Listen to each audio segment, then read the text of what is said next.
কবিগুরু রবীন্দ্রনাথ ঠাকুর এবং যুগাচার্য স্বামী বিবেকানন্দ বহু ধারায় বিস্তৃত তাদের প্রতিভা এবং সৃজন কর্ম। দেশের গণ্ডি পেরিয়ে বিদেশেও এরা স্বমহিমায় সমুজ্জ্বল।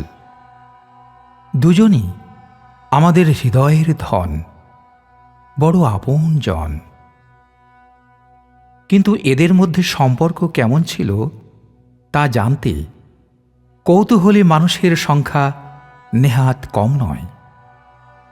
এ বিষয়ে অনেক গবেষক বিভিন্ন সময়ে নানাভাবে তাদের মতামত দিয়েছেন, কিন্তু আমাদের কাছে রহস্য একটা থেকেই গেছে। রবীন্দ্র গবেষক শ্রী প্রভাত কুমার মুখোপাধ্যায় আমাদের জানাচ্ছেন, রবীন্দ্রনাথ ও বিবেকানন্দ সমসাময়িক হলেও উভয়ই পরস্পর সম্বন্ধে অদ্ভুতভাবে উদাসীন ছিলেন এবং নীরবতা পালন করেছেন। 1 মাইলের মধ্যে তাদের বসবাস হলেও দুজনেই দুই জগতে বাস করতেন। বিভিন্ন তথ্যসূত্র থেকে আমরা এও জানতে পারি এদের মধ্যে কয়েকবার সাক্ষাৎ হয়েছিল, অন্তত চোখের দেখা। কোনো আলাপচারিতার তথ্য আমাদের কাছে নেই। রবি ঠাকুর তার লেখনীর মাধ্যমে শ্রদ্ধা ও সম্মান জানিয়ে স্বামীজিকে এক উচ্চাসনে প্রতিষ্ঠিত করেছেন, তা আমরা জানি। মূলত গান বাজনাকে কেন্দ্র করেই তারা পরস্পরকে দেখেছেন এবং একসাথে মিলিত হয়েছেন। এ বিষয়ে আমরা আরও কিছু তথ্য জানব এবং পরবর্তী গান শুনব। শ্রীরামকৃষ্ণের সান্নিধ্যে আসার আগে নরেন্দ্রনাথ ছিলেন ব্রাহ্ম সমাজের উৎসাহী গায়ক। 2 বিশ্বপথী, বিবেকানন্দ এবং রবীন্দ্রনাথ, একজন কবি আর একজন সন্ন্যাসী। কখনো কবিকণ্ঠে উদ্ভাসিত সত্যদ্রষ্টা ঋষির উচ্চারণ, আবার কখনো সন্ন্যাসীর কণ্ঠে বিপ্লবের দীপক রাগিনী। যৌবনের শুরুতে তাদের দেখা ও পরিচয়ের প্রধান কারণ ছিল সঙ্গীতের আকর্ষণ।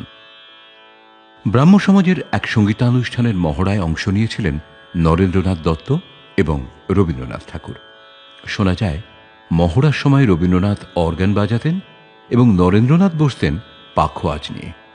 সে এক বিরল মুহূর্ত, অপূর্ব দৃশ্য। প্রথম যৌবনে স্বামী বিবেকানন্দ গান গেয়ে বর্ণময় করে তুলেছিলেন ব্রাহ্ম সমাজের সারস্বত পরিবেশ এবং পরবর্তীকালে আনন্দ সাগরে অবগাহন করিয়েছেন শ্রীরামকৃষ্ণকে।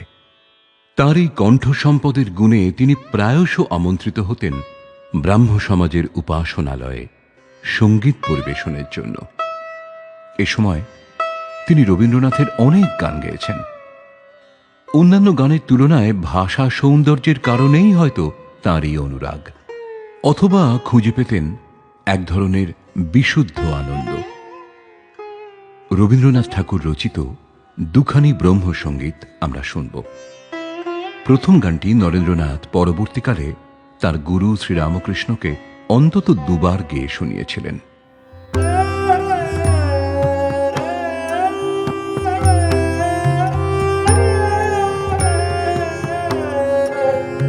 দুঃখ দূর করিলে, দুঃখ দূর করিলে,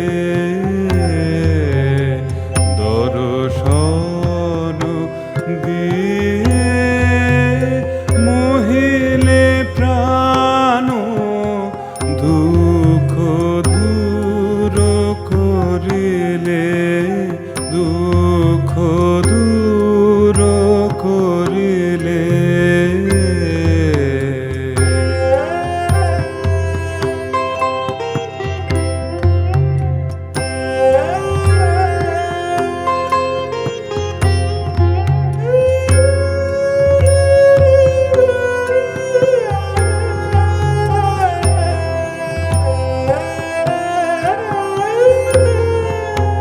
সপ্ত লোক ভুলে শোক তোমার